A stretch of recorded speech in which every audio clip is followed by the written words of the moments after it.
the Mahoning Valley Daily Podcast.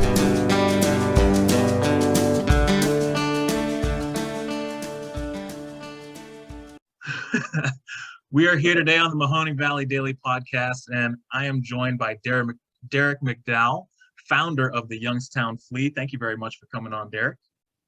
Hey, thanks for having me, man. I appreciate it. Absolutely. Well, I've been meaning to talk to you for a little while, and a Facebook post the other day made me say, all right, this is the time to do it. And I think you know which one I'm talking about. It was the one that had to do with the new Canfield Coalition in terms of increasing diversity. That post, you recall that one? Absolutely. Yeah. And I thought what you wrote on there was really fantastic. I agreed with damn near all of it. And so I wanted to have you on. Maybe you can expound on that a little bit, and we can start talking about how you're basically trying to rectify that, you know, one day, one event at a time. Well, a little context around it is, excuse me, some months ago, a group of folks decided to really look at, Canfield and how welcoming the city was. And, an acquaintance of mine who runs a group in Youngstown, Mahoning Valley Sojourn to the Past, is Director Penny Wells. So she took a number of students from Youngstown and Youngstown City Schools to a forum discussion in Canfield.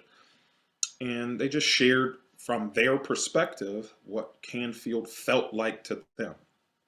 And I recall seeing that. One of the things that was happening there was at the forum, there were folks there who were literally armed, in military fatigues and rifles, and Extremely welcoming. The kids even pointed to it and said, this is an example. Now the sort of rebuttal to that was, no, we're here to keep you safe while you're here in Canfield. But how did that feel to teenage, black and brown folks who are coming to Canfield to tell you how welcoming you are? Mm-hmm. And so there were folks there who certainly disagreed that, they felt from their perspective Canfield was welcoming. It's a wonderful city. But there was a woman who was a resident of Canfield there who said, that's your experience. And that's sometimes where the main issue lies, is we conflate our experience with others' experience. And we don't take the perspective of saying, not everyone's enjoying this community in the same way you're enjoying it.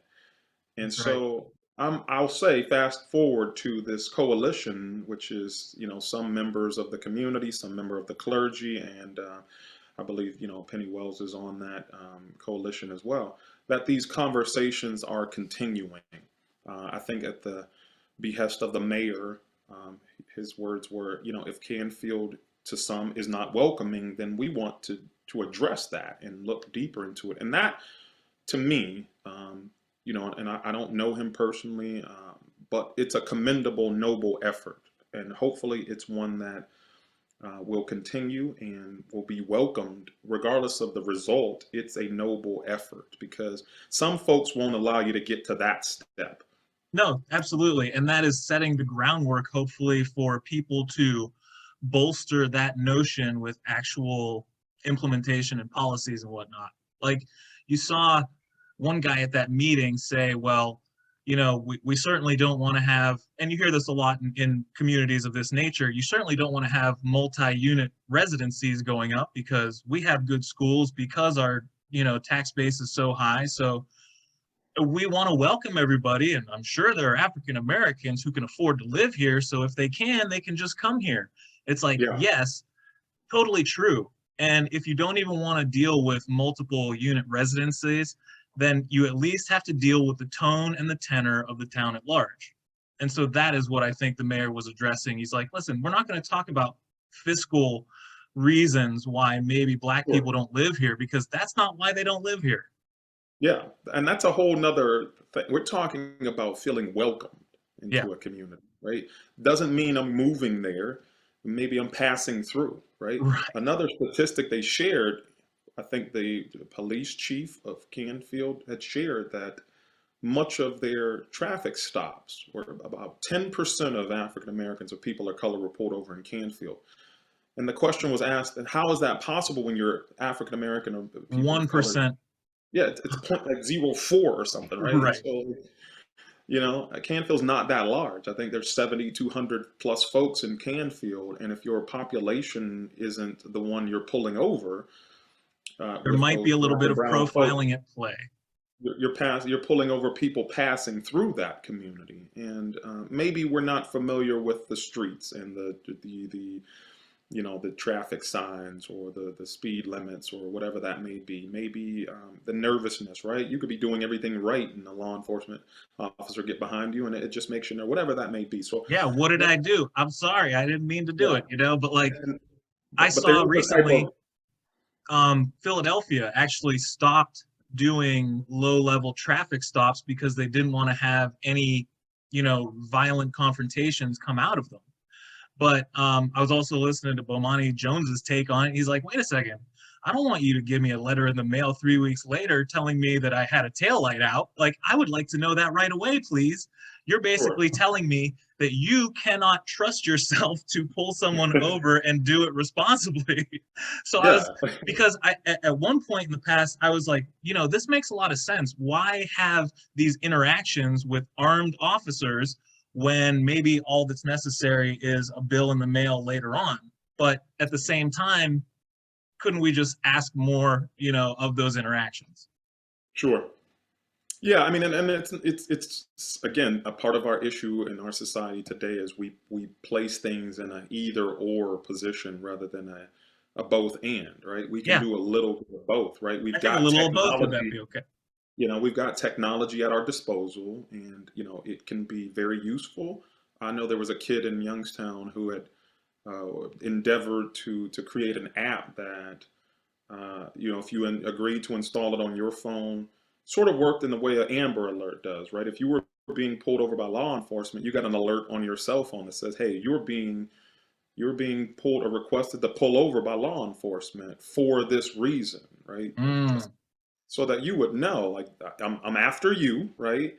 And here's why already, and that you could take a picture of your driver's license and send it back to the law enforcement officer who was still sitting in his vehicle while you were sitting in your vehicle, so that there was no, hey, I'm minimize. reaching for, oh, you know what I mean? And so, is it perfect, right? Because somebody's going to hear this and want to peel that apart and say, you've never worked in law enforcement before to know why that wouldn't work.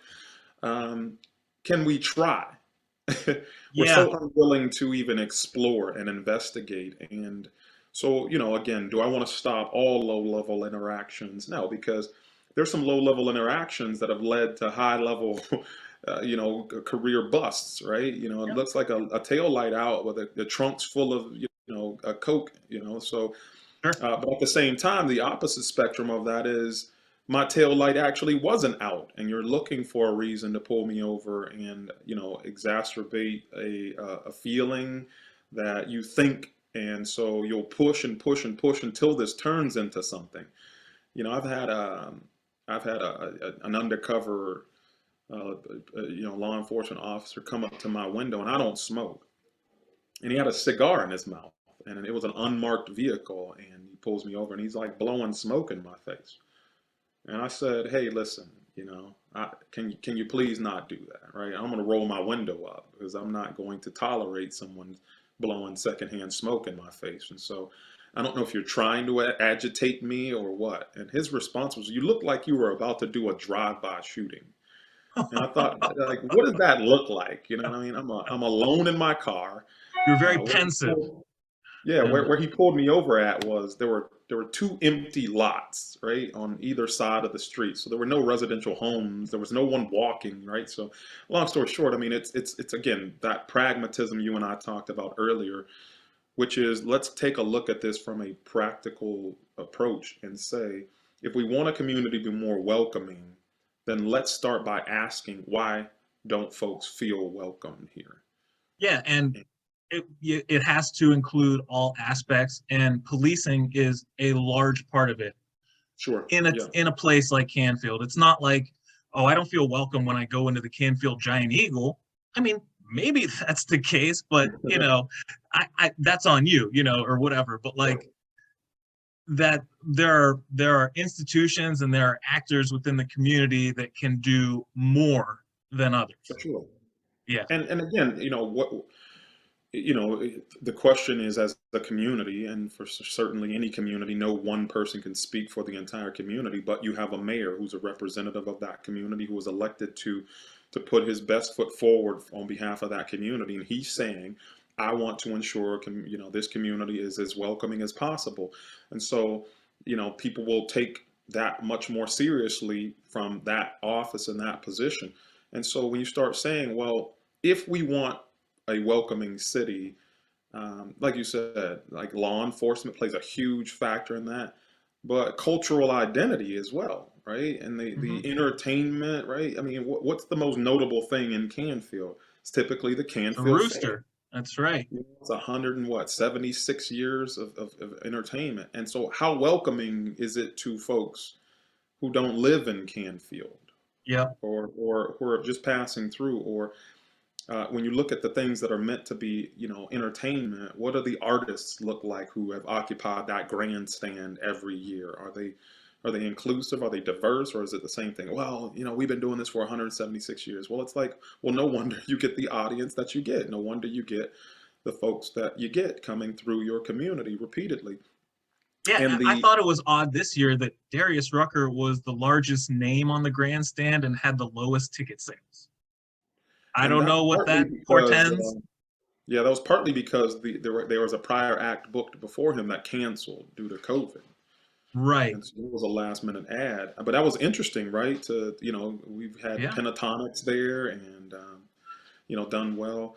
And again, I look at all of those things and say, what black folks do and what white folks do are not always the same thing, and that doesn't make us bad, right? What Italians do and what Greek folks do aren't the same things, and that doesn't make you bad. It just means if you want to be more welcoming, then you need to understand there's more cultures out there than just your own, Yeah. and you're going to have to share and share alike. This is a sandbox, if you will. And if you only have bocce, well, there's some cultures that have never heard of that, never Yep. seen it, never Throw a experienced it. dartboard up in there. Now you got 25% Yeah, more appeal to the community. But yeah, all right, so talking about that has to do, or reminds me of like the draw of your Youngstown fleet. Okay. yeah, Because you have a lot of people coming from the suburbs down into the city, you know, to patronize what you got going on down there. And you're talking about like, how do we feel good doing that in reverse? yeah, Essentially. absolutely. And what I thought about, right, what came to mind was that Youngstown has its most to offer at its city center, at its core. And then in the periphery, in the neighborhoods, they don't have as much. Now, I mean, certainly Cornersburg is, a different case, but what I think I see is that you don't have to go to the center of Boardman to do everything. You don't have to go all the way to the middle and then there's only this one spot. It's all spread out and stuff. And so, how do you feel about Youngstown in terms of like being pragmatic about what can stay, how much of it can still be viable, on a street by street basis? It's a lot to ask, but like, can Youngstown start to have that kind of appeal in a neighborhood basis, or does it always have to stay in the central district?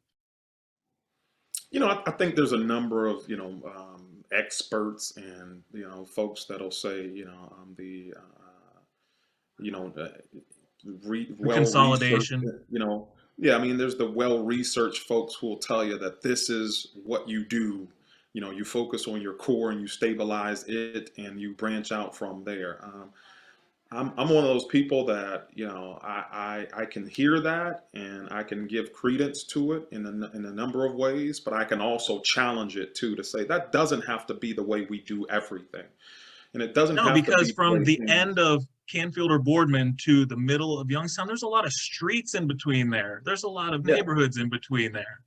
yeah, and it places us in this position again that says we got to do either or. You do downtown or focus on neighborhoods, and I'm like, or we could do both, But when right? the funding is limited, you do have to make choices somewhere along the way. Sure, sure. And that, how you leverage that funding and how you stretch that dollar can go a long way, right? And we'll tell you what I your built priorities are. yeah, I built the Youngstown fleet for $250. And I could tell you exactly how I built it. I spent $14.99 on a domain name, $85 on my hosting package, $99 for the articles of incorporation, and $50 to promote my first post on Facebook. And so when folks say that to me about money, I'm just like, stop. Stop telling me that, with limited resources, we can't get things done. Like you could build a plaza on Glenwood for peanuts. The Yeah. land, most of it is owned by the city. So we could make that a whole nother corridor. Yep. Hillman Avenue is mostly vacant lots at this point. Wouldn't take much dollar investment to begin to bring back some of the barber shops and some of the butcher shops and things that can create walking distance amenities to folks in that community. Correct. That And they could I'm not utilize on a day-to-day suggesting, basis. yeah, I'm not suggesting we don't have limited resources. $82.7 million in ARP funding, if you quite honestly put it in context with, for example, the EPA's request that we do $300 million worth of upgrades to our waste treatment So plant, yes, $82 million correct. is nothing. Nope. But when you can build a business that has the impact like the Youngstown Flea for $250 out of a parking lot, and there's parking lots all over our community, there's Yeah. places like South Fieldhouse sitting vacant right now. There's Pyatt Street Diner that people remember all Oh, back in the day. You see absolutely. what I'm saying? Like, yo, you want Yeah. to draw folks to communities and neighborhoods? Then use what we have. Use the nostalgia of the places and spaces that were once known for these types of things. Princeton Elementary School still sits vacant on the south side. So where do We you have a see these types of meetings or of the minds coming together with, to share this type of blue sky thinking? Do you think enough of it's going on? I think it's happening in different silos, Yeah. but I think we've had such an exhaustion of that because what we're looking for is actual action behind it, and when you Not don't group get think that, you and, sort of and action yeah through committee. yeah you sort of lose folks after so many meetings, right? Yeah. Folks want microwave solutions to generational issues. And in some instances, we can go out. I mean, if you took a financial class and you were in debt, the first thing they tell you is if you got any spare money, pay off your smallest debts first because they invigorate you. They make you feel like you've accomplished something, right? So if you owe AT&T $30, pay them. Don't let that sit on your credit. Now, when you have a $30,000 student loan, it's not going to be so easy to take that. But once you say, okay, I paid off AT&T and I owed somebody over here $175 and I paid that down, you get this momentum. So we need to start looking at these small grassroots wins that we can go after in communities and start drawing folks. But again, there's a lot layered on top of drawing folks into the neighborhoods of Youngstown. And so when folks come down to patron the Youngstown Flea, I'm thankful for that because they are coming from not just, the Columbianas and the Salems and the Boardmans and the Polands and the Austin and the Canfields. I mean, these are folks that are coming from New York. And, I've had vendors participate from Detroit and visitors from Canada.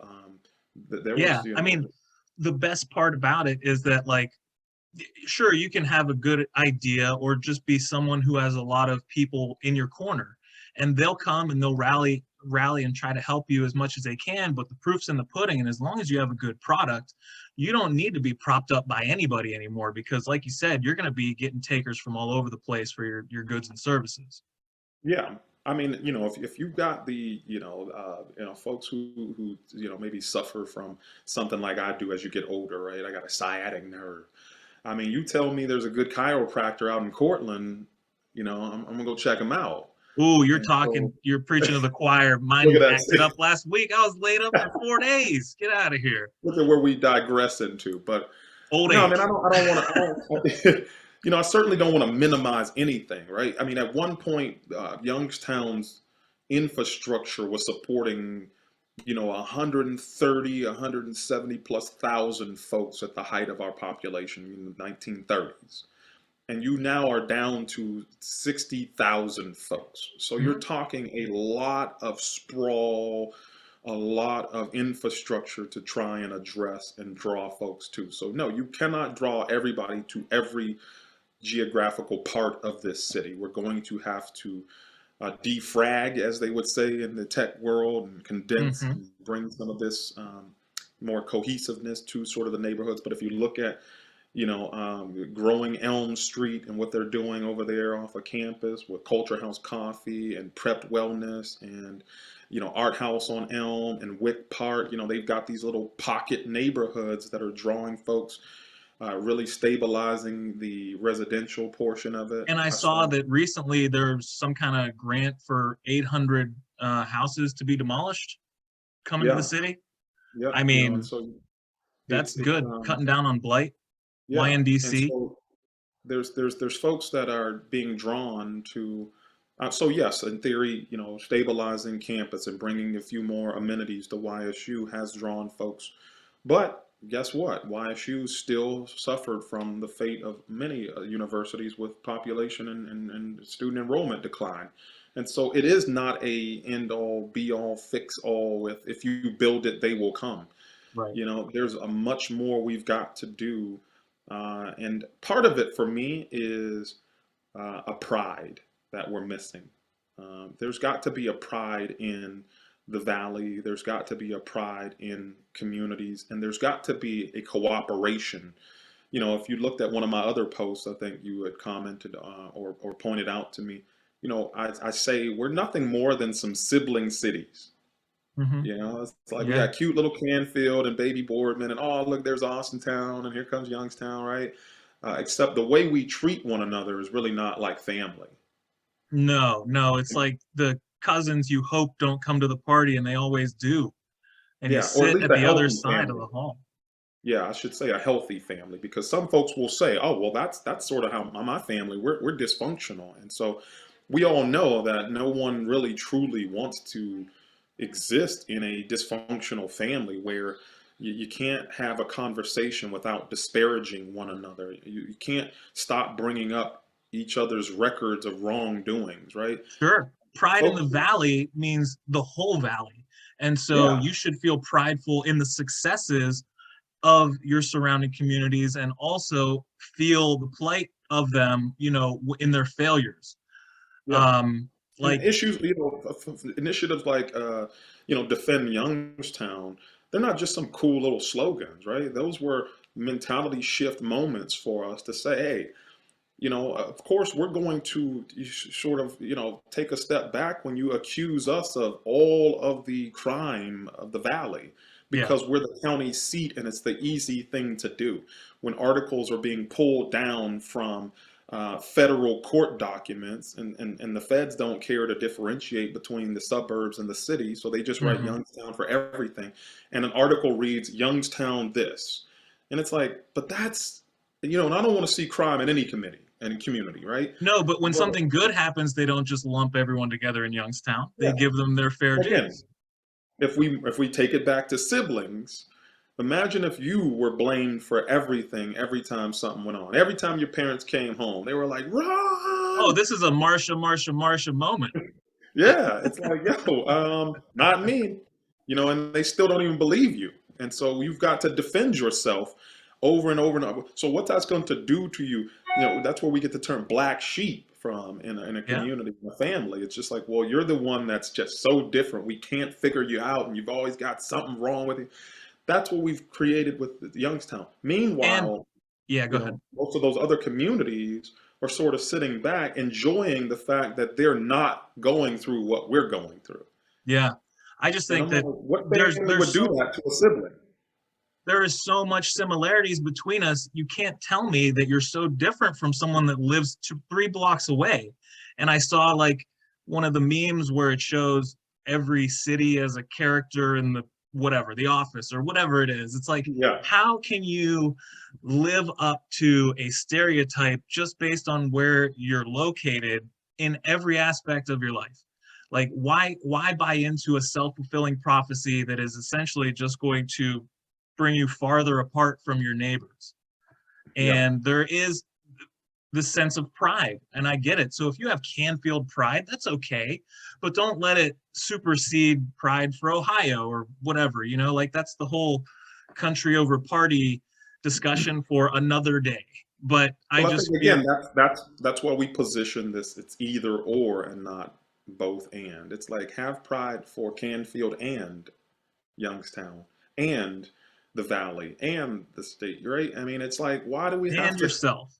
Yeah, and you're just, you know what I mean? Like, I always wonder why folks sit in these positions of hubris and won't come show us how you did it, right? I mean, if you're so rich, wouldn't it be awesome to stroke your ego a little bit and go, hey, I can show you how I got this money, Ron? You know, if you're so Not well when lived about, not your when family pulling up the structure. ladder behind you is like Yeah. your next goal. you know Yeah, it's like, and for my next trick, we're going to keep it all to ourselves, right? I mean, if we're so well educated, then come show us. Oh, yeah, well, it's not there'll be worth my enough time. there for all of us, right? Yeah. No. um Listen, thank you But very again, much. I want to make clear that, again, like I'm not one that, um, has any issues with, folks who want to, occupy the suburbs or the city or rural America, wherever. Some folks just, they're not city folk. There's some folks, I'm not a country folk, you know what I mean? But when you get down to it, we've got challenges and we've got issues more with mentality and mindset about where we live, right? I heard this quote one time that says, where you live should not dictate if you live. Hmm. There's some zip codes where you're like, we just look at them and we just, oh, I don't go there. And it's like, Yep. well, if you don't go, somebody's got to go. You know what I mean? And so, it's like, yeah, I've chosen where I live, and I've chosen to give my life to the city that I love, and I recognize the challenges, I recognize the dangers, but I recognize what's most noble about that as well is that there is no greater love than this, that someone who's willing to lay down their life. And I don't take this lightly. So this conversation I'm so thankful for because it's life and death for me. It is not something I goof off about or joke around with. I will go to Canfield, Arlington, Poland, Youngstown, and we'll have this. If we want to have these kind of conversations, I'm going to beg folks, just be open-minded about what your sibling city's going through and I walk with agree. us through it. Walk with us through it. Like, what is that going to cost you to say, you know what? In my spare time, I'm going to join in with Rescue Mission, who just built a wonderful new facility, and give of my time there. I'm going to join in with the Boys and Girls Club in Youngstown.